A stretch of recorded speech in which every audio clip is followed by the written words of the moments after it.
You can fake being strong. You can fake confidence, kindness, ambition, even discipline, for a while.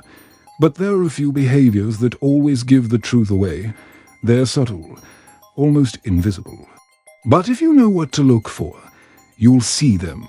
And Machiavelli, he knew exactly how to see them. Because in his world where power was everything and betrayal was just a matter of time, guessing who was strong and who was pretending could cost him his life. He didn't guess. He studied. He observed. He learned how to know. Here's what he discovered. Weakness doesn't scream.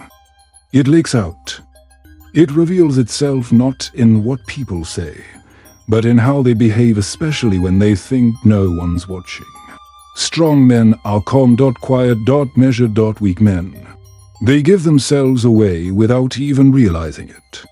Once you learn to notice these patterns in your enemies, your colleagues, or even in yourself, you gain a kind of power most people never even realize exists.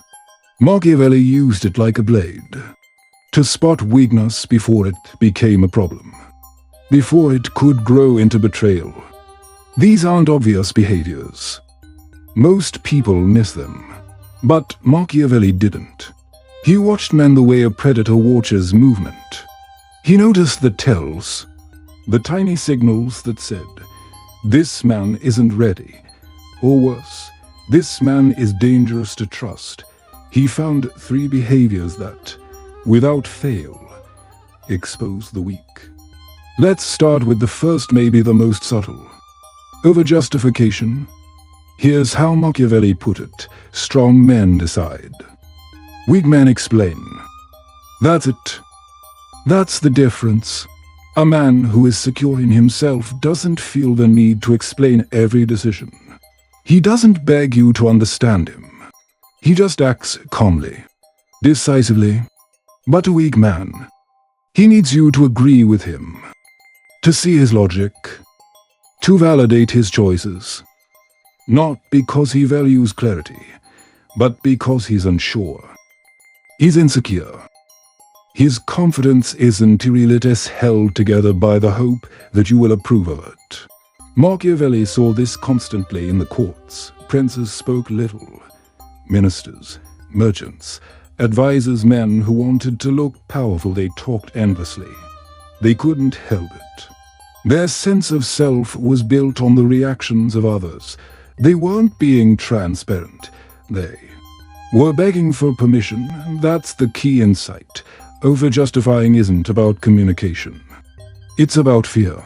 Fear of judgment, fear of rejection, fear of not being seen as good enough. And any man who needs to be approved of before he can act is not someone you can trust with real power. Because real power requires the ability to move without explaining, to act without defending, to trust your own judgment, even when no one else understands it.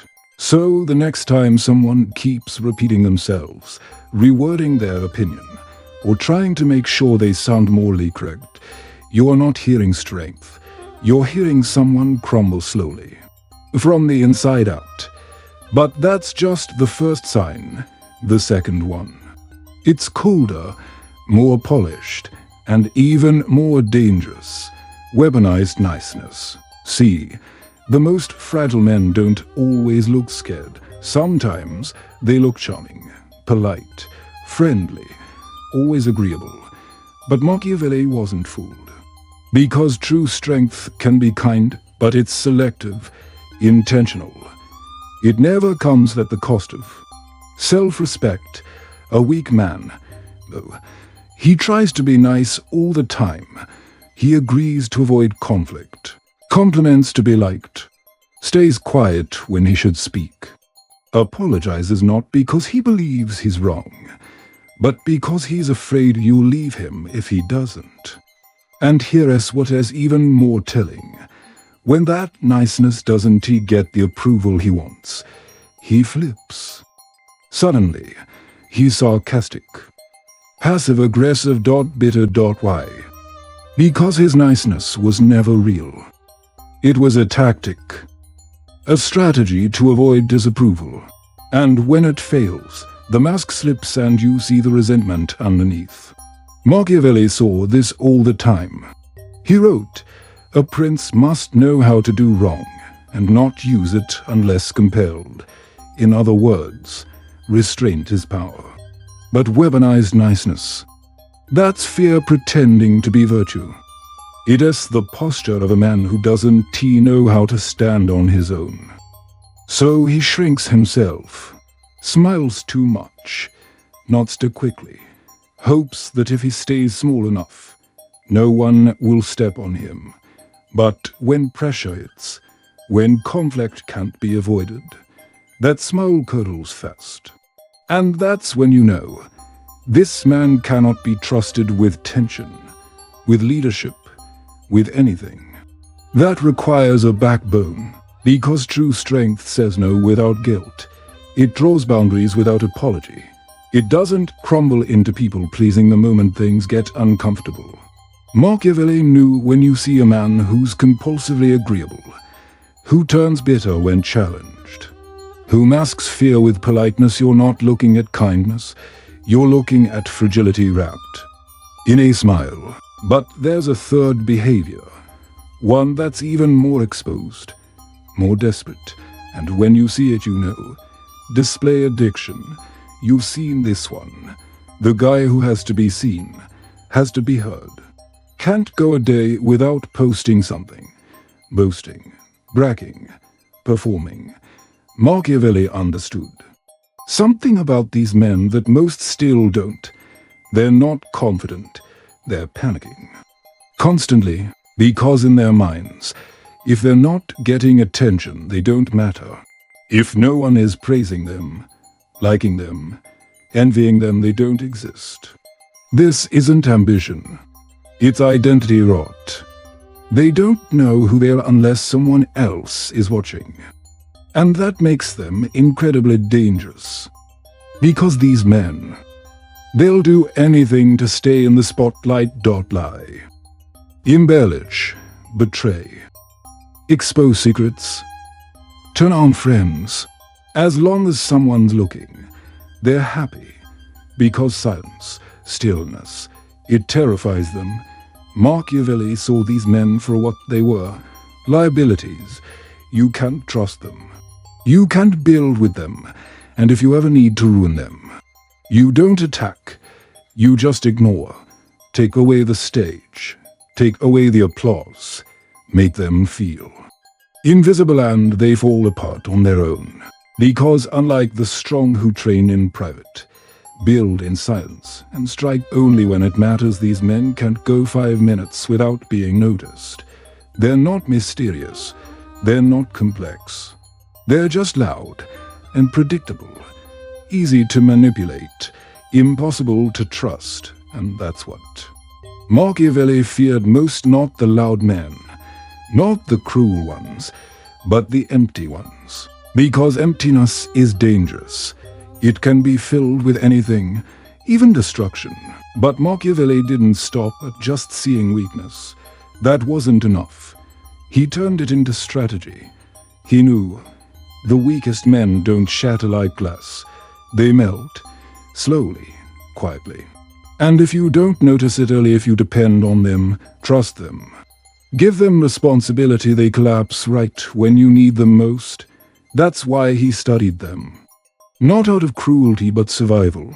In politics, in power, in any room where betrayal is possible, your safety depends on who you allow close. So how did Machiavelli protect himself? He watched closely. He didn't judge people by what they said, not their smiles, not their charm, not even their reputation. He judged them by what they did when things got uncomfortable. What do they do when no one agrees with them? When no one praises them? When no one is paying attention? That's where the truth shows up. Because the strong don't panic in silence. They plan, they build, they become sharper. But the weak, they explain, they perform, they fall apart. And once you can tell the difference, you gain a weapon that most people never even think to develop: discernment. The ability to read a man not by his surface but by his trajectory. Not by what he shows you, but by what leaks out when no one's clapping.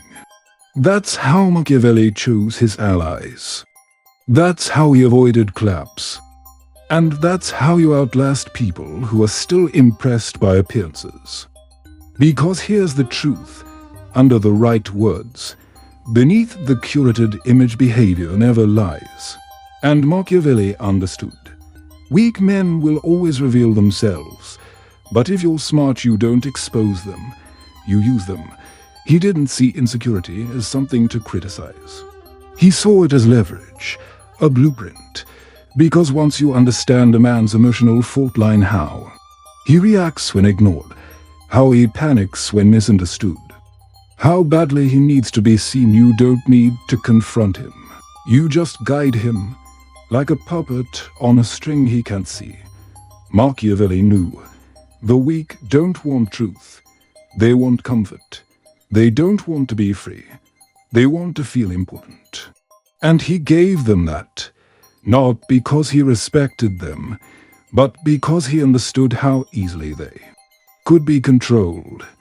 Let's break it down. First, the overjustifier, the man who explains everything, who needs to be understood, needs to feel right. Machiavelli didn't challenge him. He just nodded, made eye contact, said things like, "That makes perfect sense." And that man, he would attach himself to Machiavelli, craving more of that rare validation. He'd defend him, support him, even spy for him, all because Machiavelli made him feel seen. It wasn't empathy, it was manipulation, and it worked. Next, the people pleaser, the man who needed to be accepted, who wanted to be liked more than respected. To him, Machiavelli gave a rule, a job, a sense of belonging.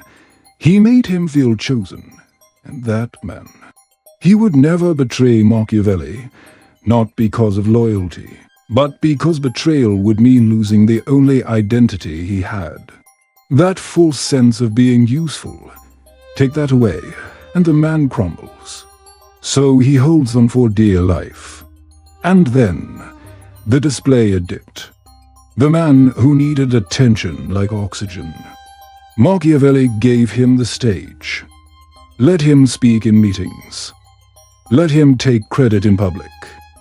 Let him feel like the face of power. But behind the scenes, Machiavelli was writing the script, directing every move, because he knew, give a weak man the illusion of control, and he'll never question who actually holds it. This wasn't about brute strength. This was about psychological engineering. Let the weak build. Your empire, just make sure they think it was their idea. And if one of them ever turned on him, he didn't fight. He didn't explain. He just withdrew, pulled back the attention, let the applause die out. Let them feel invisible. That was enough, because weak men don't need to be defeated. They defeat themselves the moment you stop feeding their ego. That's the Machiavellian way. You don't argue. You don't punish. You weaponize. You let them dance for approval while you remain still, quiet, watching. And Machiavelli had one more rule called, but crucial: never let a weak man think he's your equal. Because the moment he believes he doesn't need you, he'll turn.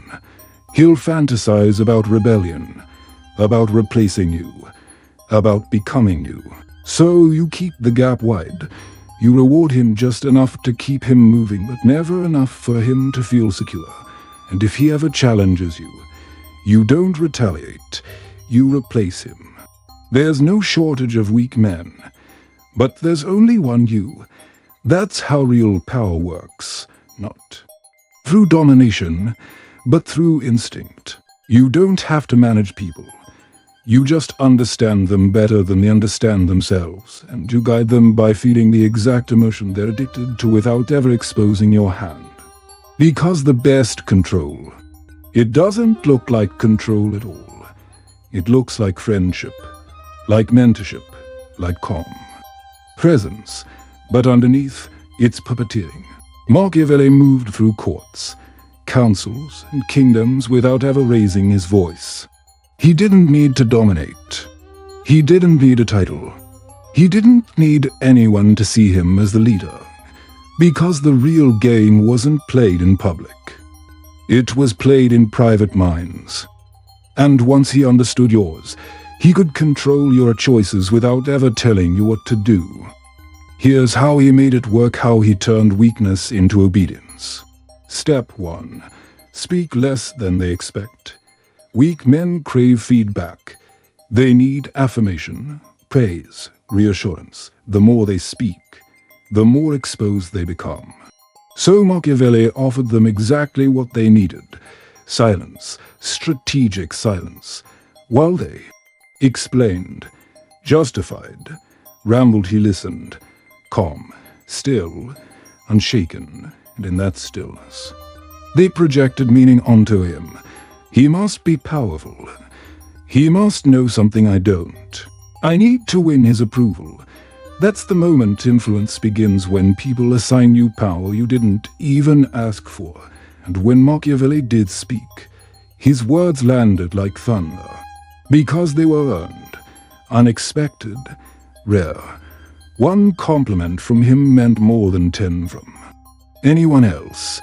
One nod felt like a crown. They didn't just want to work with him. They started working for his approval. And that's not loyalty. That's addiction. Step 2. Be the calm in their storm. Weak men spiral easily. Criticism rattles them. Rejection humiliates them. Uncertainty paralyzes them. They chase. Control but crumble the moment things don't go their way. Machiavelli didn't join the chaos. He contrasted it. He stayed grounded, moved slowly, listened fully, reacted rarely. This contrast between their emotional noise and his silent clarity made him seem unshakable. And that perception of stability created gravitational pull. People began to orbit around him, not because he demanded respect, but because their inner panic made him look like the only one with a map. They assumed, if he's this calm, he must be right. If he's not flinching, he must be leading. That's how influence happens, not through persuasion, but through presence. Step 3. Reward unpredictably. This is where most people fail. They think leadership is about consistency. Machiavelli knew better. He didn't reward constantly. He didn't hand out compliments like candy. He was unpredictable. Some days he acknowledged your effort. Some days he didn't. Some days he nodded. Some days he ignored you completely. Why? Because uncertainty breeds obsession. When you never know when the next bit of approval is coming, you keep chasing it. You keep performing. You become hooked. Now, he wasn't just a leader. He was a symbol, a fixation. And once a weak man begins to crave your attention, your absence becomes punishment enough. No need to correct him. Your silence becomes a mirror he can't escape. He questions himself. He adjusts. He works harder. All to bring back that fleeting moment when he felt seen. And now he belongs to you. Not through threats, not through commands, but through dependency. This is the Machiavellian art, turning a weak man's insecurity into your structure, your leverage, your rise, and the most brilliant part. He never knew. He called it respect. He called it admiration. He believed it was his choice. But Machiavelli knew the truth. It was never a choice. It was programming. He read the cracks, the micro-expressions, the behaviors no one else noticed. And while others chased power with noise, he built his empire in silence. But here's what made Machiavelli truly powerful. He didn't just spot weakness in others. He hunted it in himself, because he feared one thing above all else: becoming the kind of man he manipulated. Weakness isn't just something out there. It's in here, inside. And it doesn't always announce itself. Sometimes it whispers. In a sentence you repeated to feel understood. In a compliment you gave to be liked. In an apology you said not because you were wrong, but because you were afraid. Machiavelli believed self-mastery was war. A daily war. So he trained himself ruthlessly. He watched how often he explained himself. How many times he said yes just to keep the peace. How silence made him feel, if it felt unbearable. He didn't run from it. He stayed with it, until it became his strength. He measured his exposure, practiced invisibility, let others chase attention while he waited in the shadows. Because when he did move, it wasn't seen as effort. It was seen as rival. He engineered respect, not through volume, but through refinement. Every weakness he saw in others, he made sure it no longer lived in him. Because that's what separates those who look powerful from those who are. The ones who look powerful chase applause. The ones who are powerful, they speak and the room stills. No one asks why they lead. No one questions if they belong. They've been forged in silence, and that's what real respect is. Not demanded, not requested, but earned through restraint, through clarity, through absolute conviction in who you are and what you stand for. Machiavelli didn't just use tactics, he became one. He turned discomfort into discipline, silence into strategy, presence into power. And here's the final truth, the one most never understand. Make your respect expensive. Don't give it to everyone. Don't smile for free. Don't flatter casually. Make people earn it. Because the moment they realize you are not swayed by charm or pressure or popularity, they rise to meet your standard, or they disappear. And either way you win. You build a circle of strength, or you expose those too fragile to stand beside you. That's how you rule.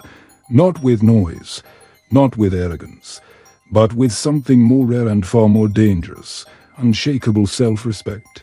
The kind that makes people nervous. The kind that makes them speak more carefully. The kind that turns silence into a weapon. Because when you walk into a room and need nothing from anyone, that's when they give you everything. That's what Machiavelli mastered. Not through force, not through cruelty, but through undeniable calibration. You don't need to fight weak men. You don't need to expose them. You let them talk. Let them chase. Let them perform. And while they're busy chasing shadows, you build, quietly, precisely, until one day they look up and realize they lost to someone who never even played their game. That's the final lesson. You don't defeat weak men by confronting them. You defeat them by never needing to. That is Machiavellian power.